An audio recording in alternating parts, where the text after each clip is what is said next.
Assalamualaikum warahmatullahi wabarakatuh.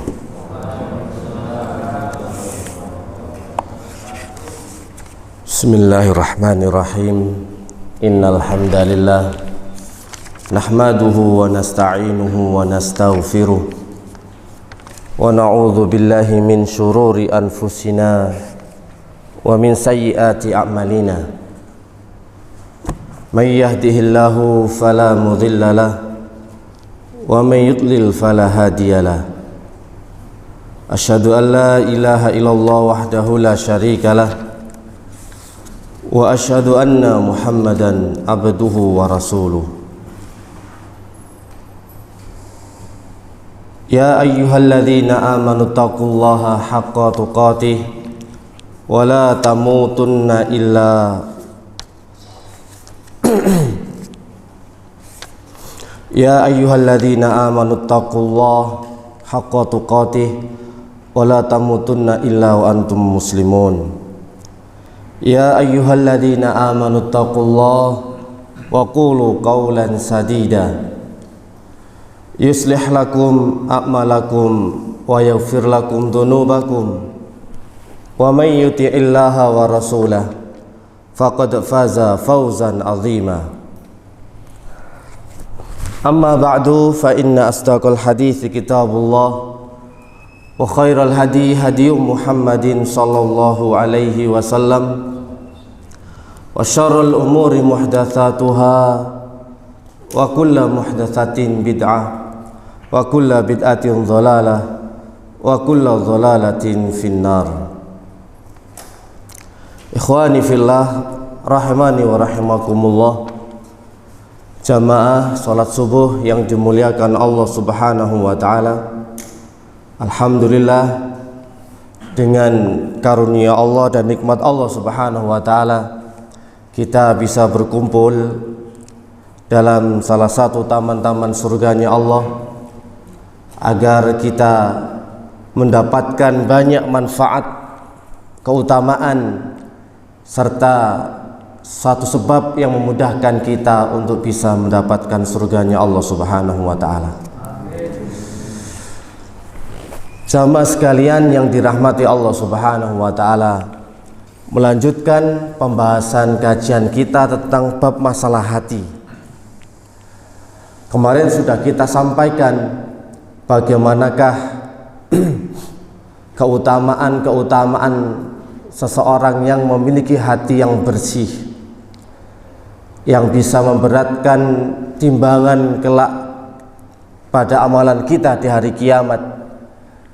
Dan orang yang paling bagus, orang yang paling baik adalah yang bersih hatinya, berusaha untuk menghilangkan penyakit-penyakit yang ada dalam hatinya seperti hasad, dengki, iri, suudzon, dan juga penyakit-penyakit hati yang lainnya. Kemudian pada pembahasan kita kali ini adalah tentang masalah sakit hati, indikasi serta penyebabnya. Karena hati ini juga seperti jasad tubuh manusia yang terkadang bisa sakit dan juga bisa sehat. Kalau banyak faktor atau unsur negatif yang menyerang kepada tubuh serta daya tahan tubuh ini melemah, imun juga melemah, tidak ada, maka tentu tubuh ini juga mudah terserang penyakit. Hati juga sama.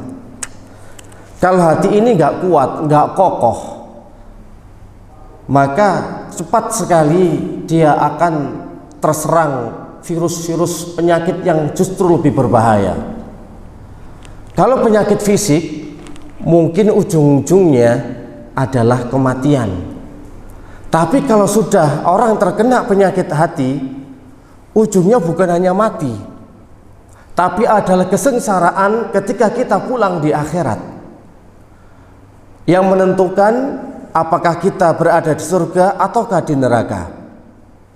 Maka tentunya sangat penting sekali bagi kita semuanya untuk memperhatikan bagaimanakah indikasi, sebab dan ciri-ciri orang yang terkena penyakit hati.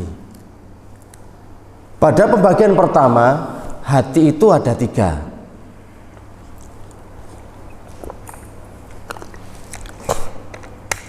Yang pertama, hati yang sehat, hati yang selamat, hati yang bersih. Kemudian yang kedua adalah hati yang mati. Dan ketiga, hati yang sakit. 3 kondisi hati manusia. Disebutkan oleh Ibnu Qayyim al-Jauziyah dalam kitabnya Ighatsatul Lahfan bahwa jenis hati manusia itu terbagi menjadi 3, yakni hati yang sehat, hati yang mati, hati yang sakit. Pertama sekarang hati yang sehat atau hati yang bersih, hati yang selamat, yakni hati yang memang senang untuk taat kepada Allah.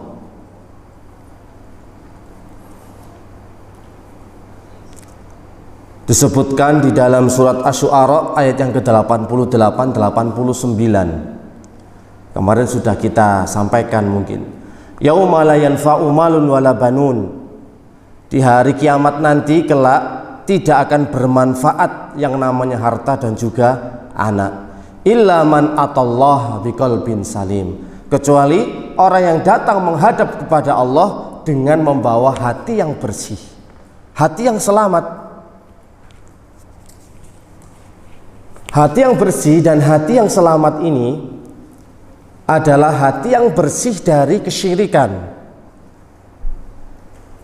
hati yang bersih dari kebid'ahan, hati yang bersih dari kemaksiatan. Bersih dikatakan Ibnu Qayyim. Bagaimana mungkin seseorang itu dikatakan hatinya sehat jika peribadatannya, sesembahannya kepada selain Allah Azza wa Jalla? Ini sudah pertanda orang yang beribadah, orang yang menyembah kepada selain Allah, entah hatinya sakit ataupun bisa dikategorikan sebagai hati yang mati. Orang mukmin, orang yang beriman selamat dari itu semua. Mereka pasti semakin senang, cinta kepada Allah, cinta perkara-perkara yang dicintai oleh Allah, dan mencintai apa yang diperintahkan Allah untuk mencintainya. Sedangkan hatinya orang kafir, hati orang yang punya penyakit, bahkan hati yang sudah mati, hati yang tertutup, ini susah untuk bisa menerima cahaya kebenaran. Maka mereka pun tetap dalam keadaannya meski diseru dengan berbagai macam dalil, dengan bukti nyata, bukti konkret, tetap mereka tidak akan berpaling dari sesembahannya. Salah satu contoh, orang kafir minta tanda, minta ayat kepada Rasulullah Shallallahu Alaihi Wasallam. Bagaimana kalau memang kamu itu seorang Rasul yang diutus oleh Allah? Jika itu benar, mana buktinya? Pada suatu ketika Rasulullah pernah memberikan bukti berupa terbelahnya suatu bulan. Sudah tahu bulan satunya bagian di Safa, satu bagiannya di Marwah. Tetapi namanya orang kafir, orang musyrik tetap tidak mengakui kerasulan dari Nabi Muhammad SAW. Mereka nggak percaya dengan tanda-tanda bukti kenabian Nabi. Diperkuat dengan bagaimanapun dalil dan bukti, kalau hatinya sudah nggak bersih, hatinya dipenuhi dengan kesyirikan, sudah nggak bisa itu. Belum lagi kalau kita tengok atau kita dengarkan kisahnya Nabi Yusya yang bisa memberhentikan matahari. Matahari yang harusnya terbenam disuruh berhenti dan dia pun taat dengan perintah Allah Subhanahu wa taala. Itu juga tanda kenabian, tapi tetap mereka kafir. Sedangkan orang yang mukmin, orang beriman, setiap yang datang dari Allah Subhanahu wa taala mereka menerima, mereka mengimani. Ini yang namanya hati yang bersih, hati yang selamat. Sebagaimana seperti orang yang jasadnya sehat. Kalau orang nggak punya penyakit, nggak punya kolesterol, nggak punya darah tinggi, nggak punya kencing manis, nggak punya penyakit liver, penyakit-penyakit yang lainnya, makan apapun bukan jadi pantangan. Dikasih durian ya mangan duren, dikasih daging walaupun dia sudah tua, kalau sehat ya tetap bisa untuk mengkonsumsi daging. Kalau ada hewan pemakan tumbuhan namanya herbivora, kalau hewan pemakan daging namanya karnivora, sedangkan manusia termasuk omnivora, sembarang kalir melebu. Apalagi kalau sehat, gak ono pantangane belas Pak, wis talah weco ngoten niku. Tapi beda orang kena penyakit, makan kacang takut asam urat, mangan duren takut kolesterol, mangan sego akeh wedi kencing manis, olahraga kecapean wedi penyakit liver, semua serba nggak boleh akhirnya. Mangan akeh gak oleh, mangan manis-manis gak oleh, semua serba nggak boleh. Ya itulah memang penderitaan orang yang kena sakit. Tapi kalau sudah sembuh atau sudah sehat, selamat, apapun bentuk makanannya, bah sate, bah gulai, bah rawon, bah pecel, aman terkendali. Itu kalau saya sehat. Napa jenengan kok mboten wantun, tidak berani makan sate gulai? Takut tekanan darah tinggi. Iya, pas kalau ada yang pelampiasan untuk diamuk. Nah, kalau nggak ada yang diamuk, siapa nanti? Kan kasihan. Habis mangan sate, mangan gulai, terus kepin ngamuk, karena sing diamuk kan eman.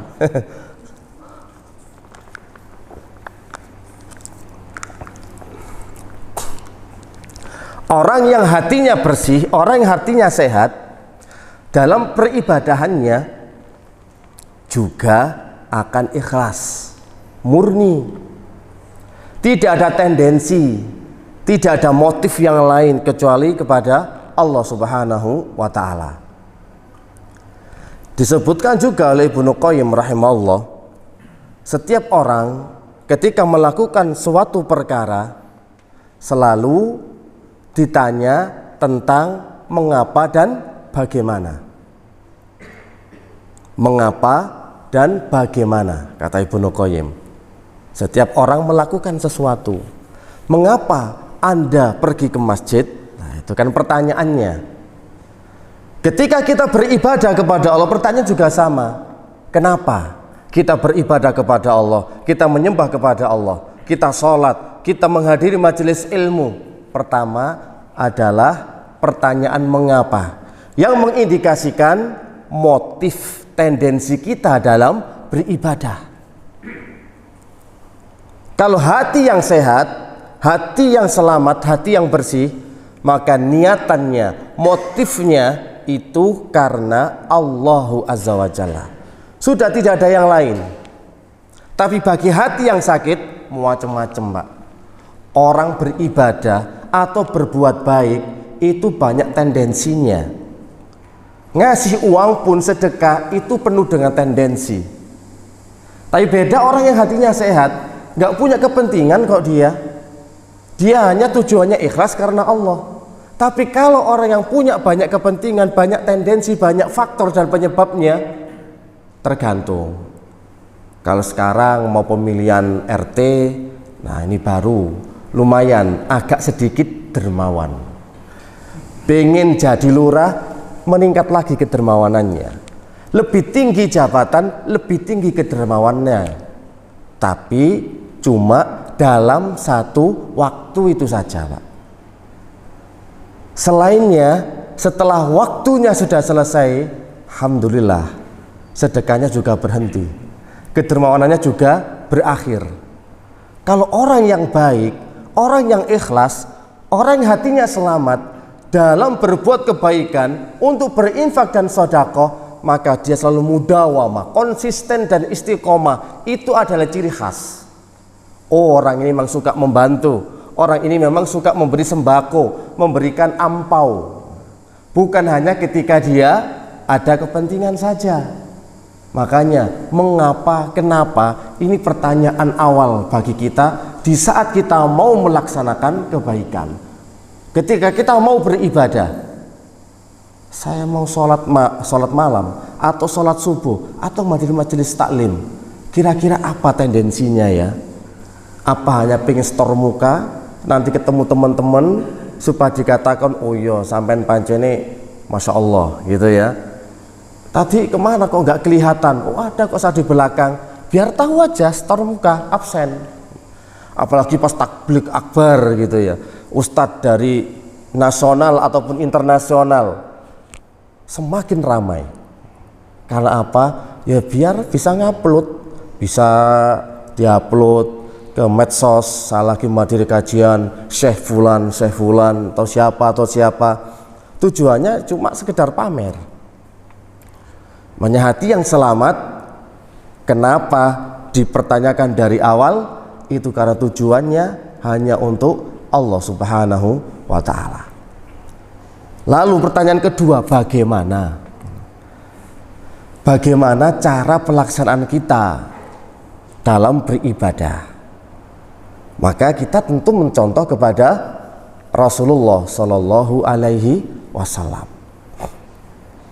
Maka hati yang selamat ketika mereka beribadah dilandasi karena ikhlas karena Allah dan mengikuti contoh dari Rasulullah Shallallahu Alaihi Wasallam. Ini adalah hati yang selamat.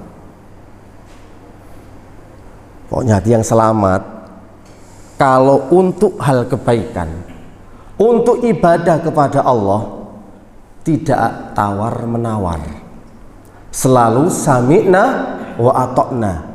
Kemudian musyaroah, selalu bergegas untuk melaksanakannya. Ini ciri hati yang sehat. Kalau ada suatu kebaikan atau kita ingin berbuat ketaatan kepada Allah, tapi hati masih tawar menawar, berarti hati ini belum sehat secara sempurna. Walaupun belum dikatakan mati ataupun ada penyakit tapi kecil sedikit, tapi belum dikatakan fit 100%. Diajak ngaji kadang muncul males, mau baca Quran kok yo abot moto iki, nggak bisa diajak kompromi, mau sholat malam kok yo adem tenan iki hawane. Selalu ada tawar menawar, berarti loh sehatnya belum 100%. Tapi orang yang benar-benar hatinya sehat, sudah diajak sedekah, diajak infak, zakat, terus budal tok intini. Gak pernah rewel pak. Ayo sholat malam, budal. Sekate OTW langsung pak budal. Diajak kebaikan model apa saja, tidak ada penghalang bagi dirinya. Banyak ketika orang-orang mukmin, orang-orang beriman mendapatkan perintah dari Allah Subhanahu wa ta'ala, mereka selalu menjawab sami'na wa ata'na. Kita mendengar dan kita akan melaksanakannya karena hatinya bersih, hatinya sehat. Ketika ada perintah apapun tuh bentuknya, wahai orang-orang yang beriman atau orang-orang muslim, cara pembagian warisan adalah perempuan dapat setengah dari bagian laki-laki. Namanya orang beriman dan mukminah, tetap mereka akan tunduk dan patuh melaksanakan perintah Allah Subhanahu wa ta'ala. Semua perintah dalam Al-Quran, dalam sunnah sudah tidak ditawar-tawar lagi. Ini hati yang sehat, sudah nggak usah dibahas. Kalau saya tulis pokoknya sembarang los pak, nggak rewel belas pokoknya nggih. Diajak nopo mawon, ayo bangun masjid, wis budal, sembarang enteng. Sanggane itu tidak ada sedikit pun dalam benak hatinya sesuatu yang mengganjal.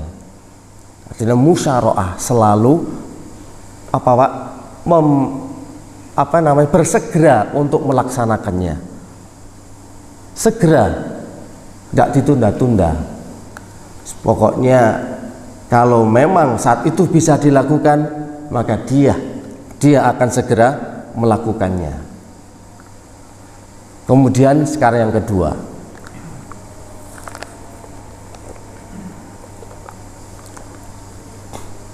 Kalau mau bahas hati sehat, saya baca dengan tubuh yang sehat, nggak ada kendala insya Allah. Mau dibuat olahraga sepak bola, mau diajak olahraga bulu tangkis, stamina selalu fit. Tapi beda orang yang sakit toh, diajak sepak bola, wis kelenger, diajak wis macam-macam lah Pak. Hati yang mati sekarang, hati yang mati, qulubuna ghulf. Ini adalah hatinya orang kafir. Hati mati tidak mengenal Rabb-nya, tidak beribadah kepada Allah Subhanahu wa ta'ala.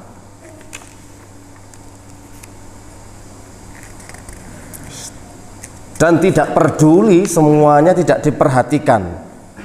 Kehidupan mereka hanya mengikuti hawa nafsu. Kehidupan orang memiliki hati mati hanya mementingkan, mendahulukan dan menuruti hawa nafsunya. Ketika memberi dengan hawa nafsu. Ketika mencintai dengan hawa nafsu. Ketika membenci sesuatu, membenci dengan hawa nafsu. Kendaraan ini adalah hawa nafsu sebagai kendaraannya. Sopirnya, komandannya, pemimpinnya ini adalah hawa nafsu Pak. Orang kalau sudah dibungkus dengan hawa nafsu, apapun yang disampaikan seperti yang kita katakan, orang kafir, orang musyrik ini nggak mempan. Bagi orang atau orang musyrik yang awalnya mereka nggak ada apa-apa, berhubung hatinya sudah mati, berpenyakit, baru muncul sesuatu apa-apa. Rasulullah sebelum diutus, diangkat menjadi seorang rasul, terkenal di kaumnya orang-orang Quraisy, orang yang jujur, terpercaya, amanat, gak neka-neko, apian. Alhamdulillah.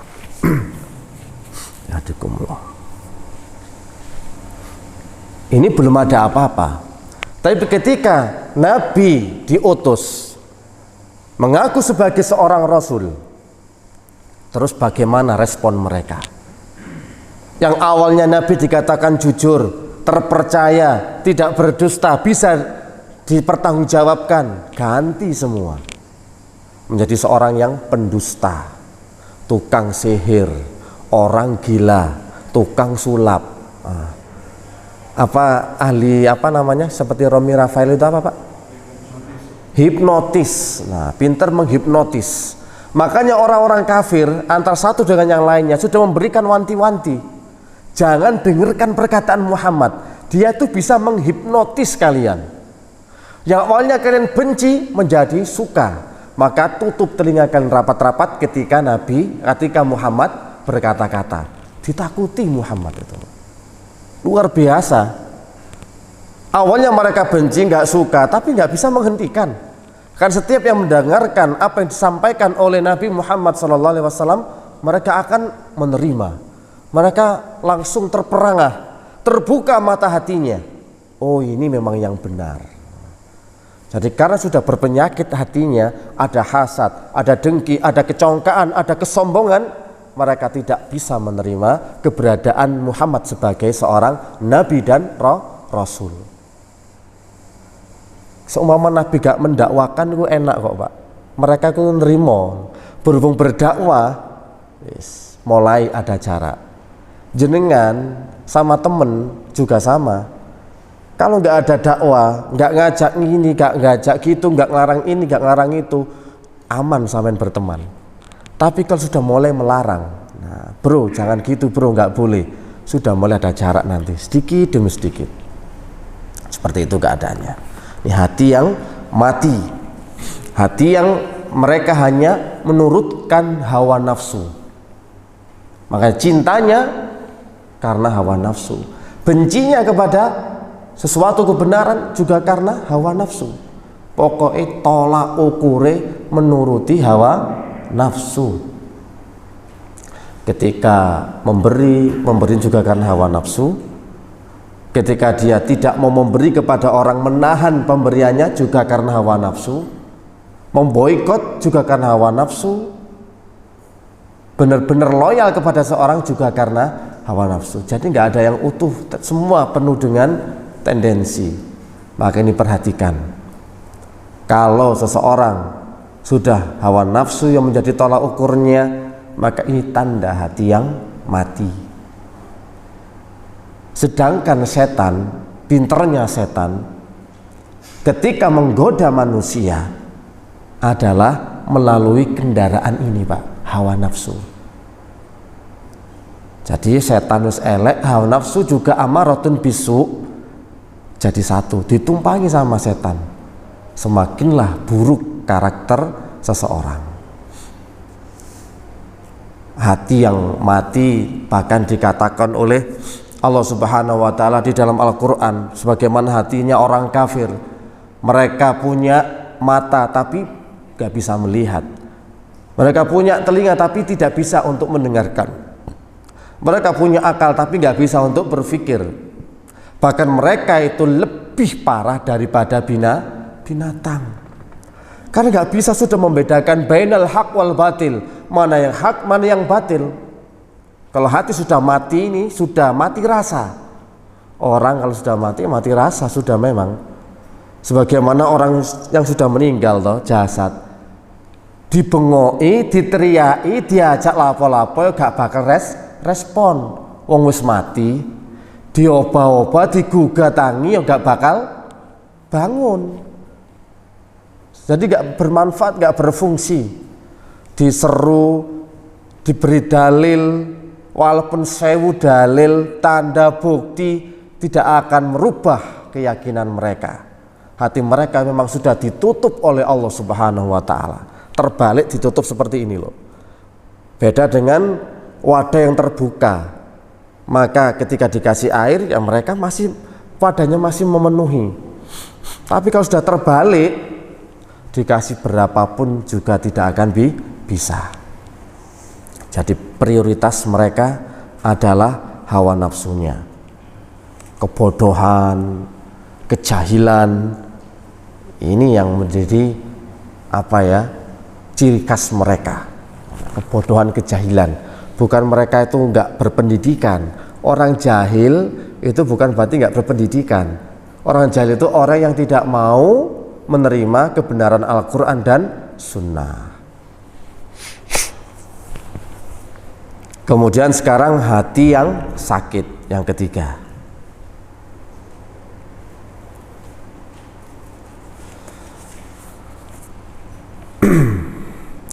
Jenis hati yang ketiga ini adalah jenis hati yang memiliki kehidupan, tetapi berpenyakit. Kadang-kadang kehidupan tampak pada dirinya, tetapi terkadang juga tampak penyakitnya. Tergantung, Mbak, mana di antara keduanya yang dominan. Hati yang sakit itu ya seperti kita kalau lagi pas sehat, Masya Allah, ya bisa kemana-mana. Lagi sakit ya sudah terkapar kita. Hati juga sama, Pak. Kalau pas lagi sehat, pas bolong-bolong ya, Pak, Masya Allah wis talah. Sholat jenenge tahajud, pirang rokaat dilakoni. Gak peduli adem, wis gak peduli apa ae. Nek pas bolong. Dungo sak dungo, Pak, isok khusuk pol, isok nangis barang ngono lho, Pak. Pas wae bolong ngoten lho.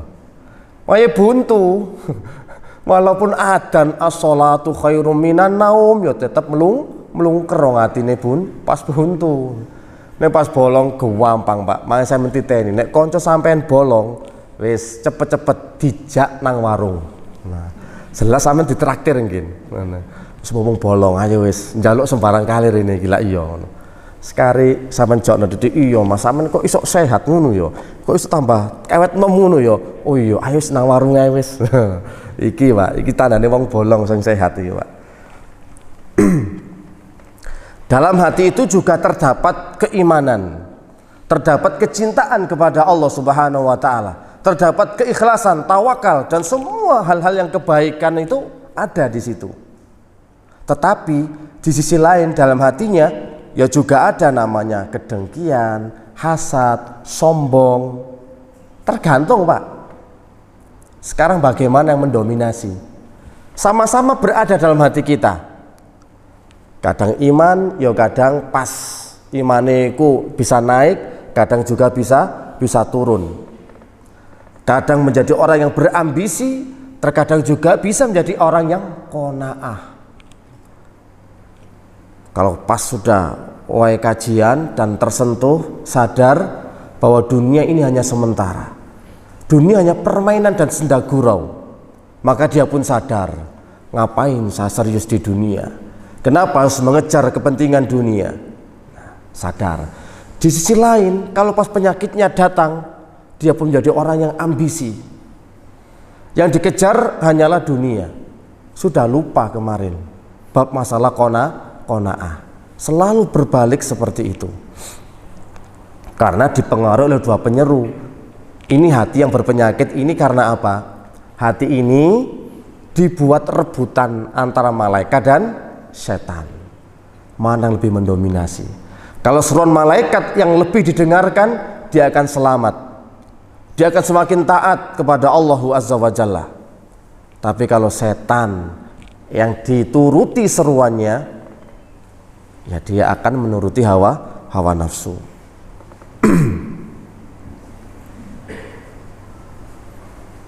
Jadi ini secara globalnya, kesimpulannya, kalau hati yang jenis pertama, hati yang sehat adalah hati yang khusyuk, lembut, sadar.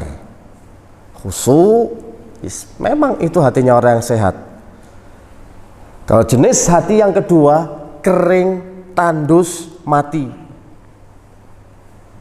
watos. Nah, kalau orang yang punya hatinya keras, ciri-ciri ini kan yo kaku, yo watos, gak gelem kalah, ngeyelan. Iki hati-hati.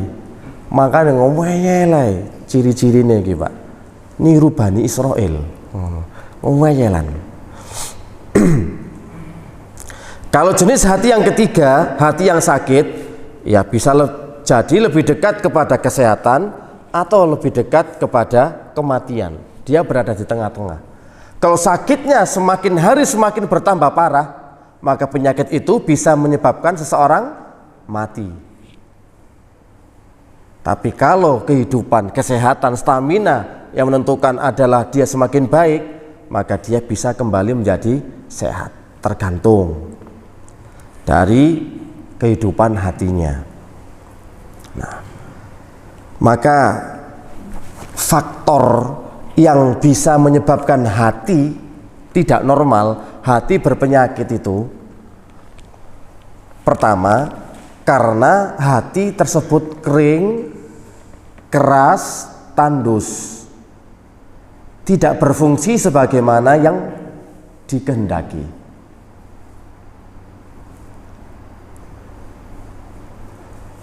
Hati yang mati, hati yang berpenyakit, hati yang sakit itu ya ibarat kondisi badan tubuh ini loh Pak.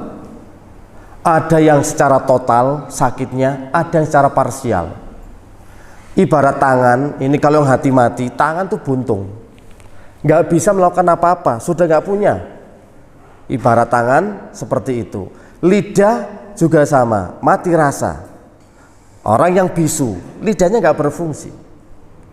Tangan buntung, kaki yang putus. Ini kan benar-benar mati sudah Pak, nggak bisa ngapa-ngapain. Beda kalau tangan cuma keseleo, dia merasakan, bisa menggerakkan tapi sangat sakit. Orang yang buta, matanya buta, ini namanya sudah mati Pak. Anggota tubuhnya sudah nggak berfungsi sama sekali. Kalau hati yang berpenyakit, nah ini yang sangat berbeda. Jadi hati yang sakit itu sebagaimana tubuh yang sakit Pak. Kayak tubuh yang sakit seperti apa sih? Terkadang kalau orang itu nggak fit, staminanya nggak fit itu ya, mudah terserang penyakit. Ketidaknormalannya ini loh, segala sesuatunya nggak normal. daya penciumannya, rasa lidahnya, ini semua nggak sempurna. Bahkan bisa menjadi kebalikannya. Ini lihat orang yang sakit ya. Orang sakit itu rasa yang seharusnya manis bisa menjadi berubah pahit. Ini orang berpenyakit Pak ya. Sama dengan hati yang berpenyakit. Yang dibawakan dalil, yang dibawakan Al-Quran dan Sunnah. Kalau hatinya yang berpenyakit, tetap ya gak bener. Hati-hati loh Pak, ngeten iki Pak. Kalau orang menuruti hawa nafsu, gak peduli Pak. Nek aku gak seneng di kapak-kapak no tetep gak seneng. Loh Pak, kajiannya apik loh Pak, gak peduli. Ngono ya. Loh Quran Sunnah sing disampaikno, alah wis diwolak-walik tok ngene iku, ngono lho. Ngono diwolak-walik tok, pinter ae mengelabui sampai nek gak pinter, ngono. Gampang dibodoh-bodohin. Ojo gelem ojo nganut mantuk-mantuk tok wae. Jenenge gak seneng, Pak. Ketika dia melaksanakan sunnah sesuai dengan apa yang diperintahkan Allah dan Rasulnya, yo tetep iku munu kendakien. Wong kuwi lho waki nek agama lho entahlah. Oh jenenge gak seneng, Pak yo. Salat sunnah, ngene, melaksanakan sunnah, yo posone poso sunnah, one dadi wong iku biasa wae, Bro. Nasional. Ojo terlalu ndaki-ndaki koyo ngene iki. Nek ngene iki yo apa sampean? Lho tetep salah ya, Pak. Salah apa? Hati orang yang menanggapi dan merespon sudah berpenyakit. Harusnya manis menjadi pahit. Lihat sampean sholat sing suwe ngono. Lihat ini gak seneng Pak ya, dasarnya gak seneng. Walaupun bacane enak ngono ya. Dasarnya gak seneng. Sembahyang didawak-dawakno ngono ya. Gak kapok ngantuk ngene iki ngono. Mari melekan Sabtu wingi mari. Dadakno sembahyang didawak-dawakno. Loh, hatinya sudah berpenyakit. Dari segi penampilan, dari segi apa, kalau nggak seneng ya wis, nggak bakalan seneng dia. Maksud suaranya enak, ceramah enak, ya tetap hati-hati seperti ini. Sebab badan dan hati sakit seperti itu Pak, nggak sehat. Di mana dia berada dalam kondisi tidak normal, disebabkan karena terjadinya kerusakan yang ada pada organ tubuhnya. Nggak bisa sudah. Mungkin kemampuan indranya hilang sama sekali, atau mungkin sebagiannya. Ya, kerusakan gerak normal, melemahnya kemampuan mencerna. Seorang sakit itu Pak ya, lambung. Lambung kalau pencernaannya itu sudah bermasalah, maka dia akan menolak. Dikasih apa-apa muntah. Sudah bermasalah terlebih dahulu. Quran ataupun hadis ini kan sumber gizi bagi hati. Seharusnya seperti itu ya. Tapi kalau lambungnya bermasalah, Quran Sunnah tetap dilepeh. Iku lak versimu, dalil Quran Sunnah. Iku versimu. Versi dewek yo nek sesuai akal yo diterima, gak masuk akal lah apa diterima. Ad-dinu yusrun, agama gampang Bro, ojo diangel-angel ngono ya. Gak usah daki-daki, biasa-biasa lah. Santai-santai, slow.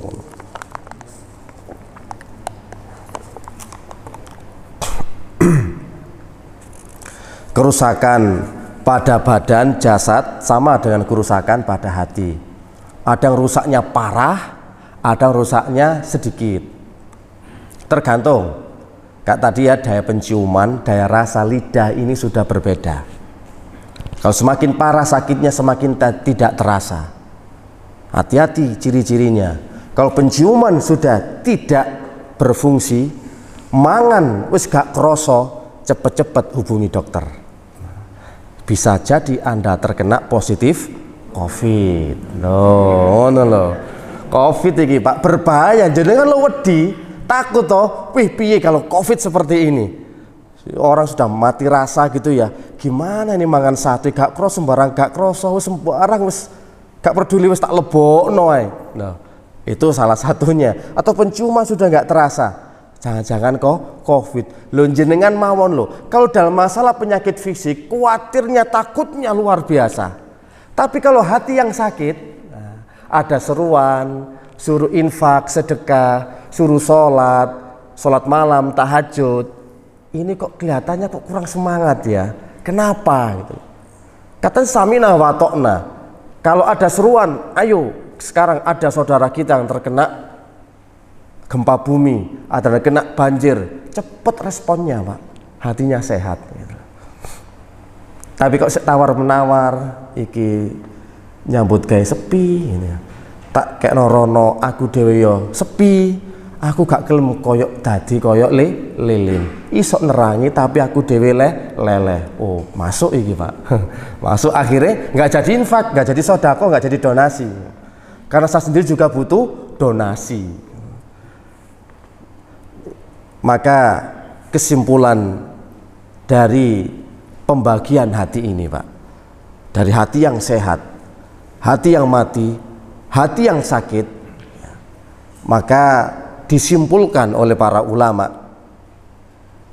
cara pengobatan dan penyelesaiannya semua dalam bidang kesehatan dan kedokteran untuk menanggulangi penyakit hati ataupun penyakit fisik atau penyakit-penyakit yang lainnya. Ilmu kedokteran ini sudah sepakat seluruh dunia. Seluruh dunia nih Pak, mboten kok Islam tok. Islam dan non muslim semuanya sepakat dan kompak. Cara penanganan orang yang sakit itu ada 3 tahap. Prinsip dasar dalam pengobatan. Nah, ini dokter juga bisa untuk belajar ini. Karena belum tentu loh ini. Jadi pada prinsipnya dalam mengobati suatu penyakit, baik penyakit jasmani ataupun penyakit hati, prinsipnya adalah pertama, hifdzul quwwah, menjaga stamina. Dijaga dulu staminanya, dipertahankan. Sesuatu yang bisa menjaga staminanya itu harus dilaksanakan. Orang yang sakit jangan sampai dia dibikin lebih parah. Makanya apa caranya? Dikasih infus. Ini penanganan pertama supaya ketahanan tubuhnya tetap ada. Ini harus diinfus dulu ini. Jangan langsung dikasih masukan obat. Ini kalau yang sudah parah ya opname loh ya. Nah, kalau sudah cairannya habis, muntah-muntah terus, BAB muntah ber, ini sudah dehidrasi. Jangan ditambah obat, nggak kuat jantungnya, fisiknya lemah sudah. Dikasih obat malah bukan menyembuhkan, tapi malah membunuh dengan pelan-pelan. Makanya hifdzul quwwah, jaga staminanya jangan sampai menurun. Penanganannya itu seperti itu. Kalau sudah ditangani, dibawa ke rumah sakit, jangan sampai kondisinya semakin drop. Dalam pengobatan ini, pengobatan apa saja, orang kena gangguan jin, kena sihir, ini juga harus diperhatikan. Ini cara pengobatannya secara umum.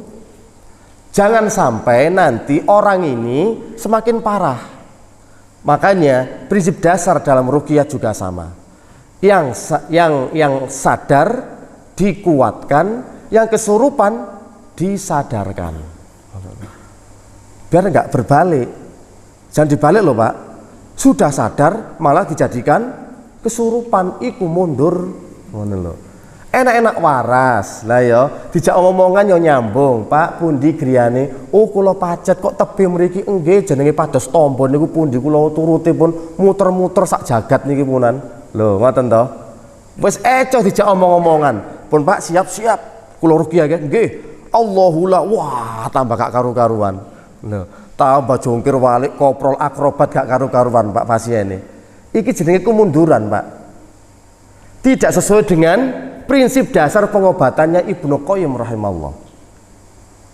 Kalau orang sudah sadar, tinggal menguatkan. Loh, sudah kuat ini Pak. Sinyalnya sudah kuat untuk kita berhenti. Ini baru satu Pak. Jadi setiap pengobatan pasien yang datang jangan sampai dibuat malah jadi tambah parah. Ruqyah pun dalam penanganan orang kesurupan jangan sampai tambah menjadi-jadi, harus disadarkan. Inilah kadang-kadang salahnya seseorang dalam ruqyah atau dalam mengobati pasien. Ini nggak diperhatikan soalnya. Nah, yang kedua, sedikit lagi Pak. Tahapan yang kedua, prinsip dasar dalam pengobatan adalah alhamiyatu anil adza. Perlindungan, penjagaan ya dari faktor-faktor yang bisa membahayakannya.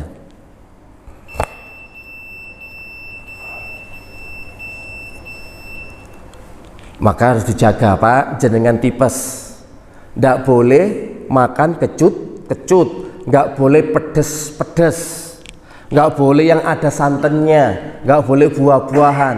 Ini namanya penjagaan perlindungan dari sesuatu yang bisa membahayakan dirinya. Wis diinfus tapi mangannya tetap, itu nggak ada perubahan. Ini harus dijaga. Hal-hal yang bisa membahayakan harus tidak boleh masuk, dilarang. Dalam ruqyah juga sama. Pak, jenengan iki kena gangguan sihir, pun sampai pergi ke dukun, ke orang pinter, nanti tambah parah. Soal DKI amalan sing ruwet-ruwet Pak, tambahan Pak. Iki uyah Pak. Nah, sampean umet nonang griya sampean sebiarno pas waktu Kemis malam Jumat. Mari Isa. Mari Isa. Ojo sampai telat titik ae. Lho ngoten Pak. Iki tambah parah iki Pak sing kesurupan iki. Ngoten lho. Orang kena penyakit atau banyak jinnya dikasih amalan seperti itu, wis gak ono sunai, gak ono petunjuk, bukan ruqyah, malah dikasih amalan-amalan yang tidak ada contohnya dari Rasulullah, mesti tambah jin. Makanya orang yang kena gangguan jin, orang kena sihir, pergi pengobatannya ke dukun, itu sebenarnya bukan menyembuhkan, tapi menambah lagi banyak kasus dan banyak jin di situ. Tambah ditambahi, sing asali jine ku mek loro, saya menang dukun dadi 5. Nek dukun siji lho ya. Dukun 10 sampean mumet. Wong pinter lah, ojo dukun. Saiki gak ungsum dukun, ngono. Wong pinter, dadi tambah wakeh. Harusnya dijaga, wis aman. Jangan melakukan hal-hal yang berbau maksiat, dosa dan maksiat. Dilarang ini sudah. Biar nggak mengotori hati. Hati ini kalau pengen sembuh, maksiat dan bentuk-bentuk kedurhakaan kepada Allah harus di stop. Katanya mau tobat, stop, sudah jangan dilakukan. Nah, alhamiyatu anil adza, dijaga perlindungan dan faktor-faktor membahayakan. Itu dilakukan dengan cara menjauhi dosa, maksiat dan pelanggaran-pelanggaran. Hati nggak boleh, sudah dijaga. Baru yang ketiga adalah al-istifraq, yakni membersihkan dan mengeluarkan racun-racun dari tubuh.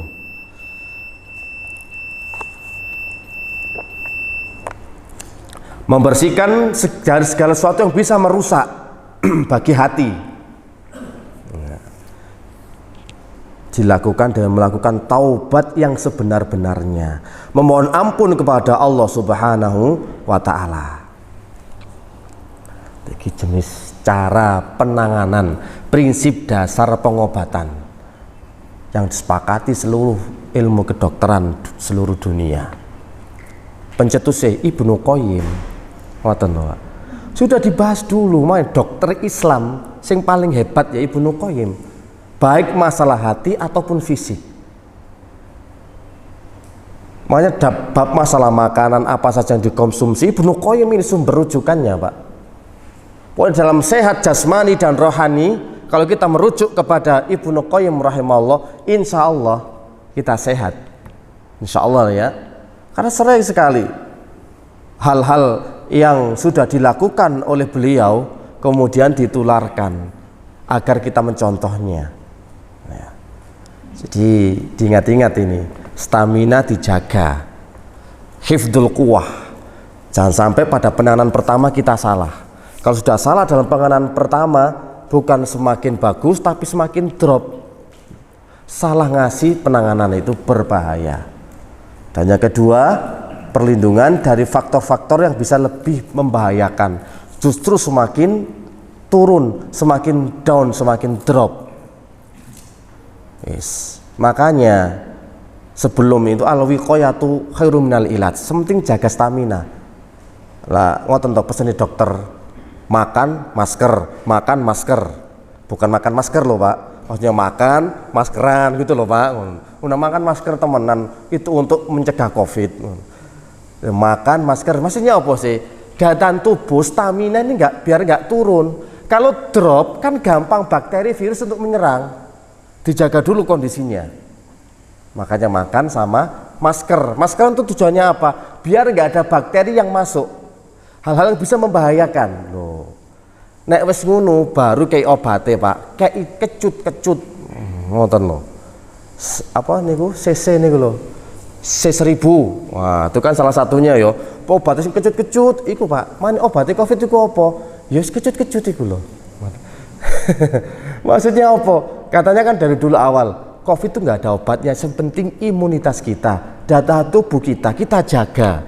Gitu aja, insya Allah itu akan memerangi virus-virus yang sudah masuk di dalam tubuh. Memang harus gitu kan, dikeluarkan. Cara pengobatannya itu urutannya.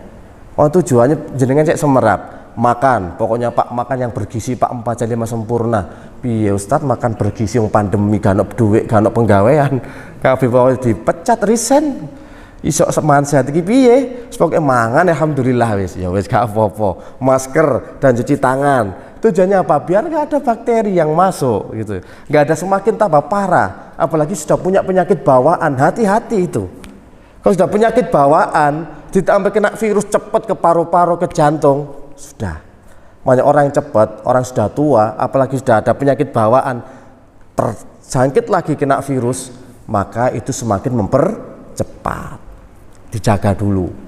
Nah, sudah penjagaan, kemudian menghindari atau mencegah faktor-faktor yang bisa membahayakan, baru tadi Pak cara pengeluarannya. Sampun paham Pak nggih? Insya Allah nggih, gak ada ditanyakan toh? Insya Allah jelas. Nggih pun alhamdulillah. Nek kena Covid jelas jenengan. Di baru Covid oh iya mangan masker iki. Ngono lho. Baru sampean niku dong ngoten. Penyakit hati juga sama. Dijaga staminanya dengan cara apa? Ya istiqomah ini Pak. Setelah istiqomah sudah baru dosa dan maksiat jangan dilakukan.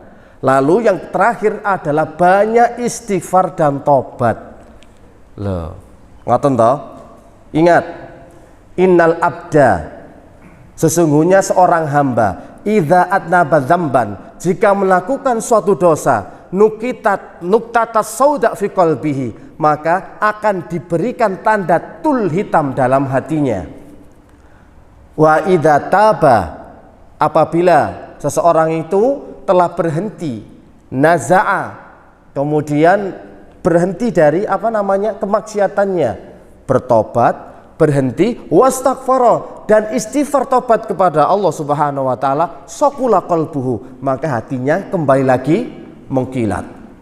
Wa in zada, apabila dia semakin berbuat dosa, maka zadat fi qalbihi, semakin penuh pula noda hitam yang ada dalam hatinya. Tuh lihat tadi ya, kalau dia mau berhenti, sudah berhenti, bertobat, sudah nggak mau lagi melakukannya, kemudian istighfar, maka hati itu kembali mengkilat. Harus banyak istighfar dan tobat. Obat ini Pak, istighfar dan tobat, berhenti dari kemaksiatan, kemudian konsisten dengan ketaatan, lalu banyak istighfar, maka insya Allah hati ini akan selalu senantiasa menjadi mengkilat. Karena bikin noda hitam, bikin berkarat itu adalah dosa dan maksiat. Semoga apa yang kami sampaikan bisa difahami dan bisa bermanfaat, dan semoga pula Allah menjaga hati-hati kita, karena hati kita itu berada di jari-jari jemari Allah, sehingga kita selalu berdoa, ya muqallibal qulub tsabit qalbi ala dinik. Subhanakallahumma wa bihamdika asyhadu alla ilaha illa anta astaghfiruka wa atubu ilaik. Wassalamualaikum warahmatullahi wabarakatuh.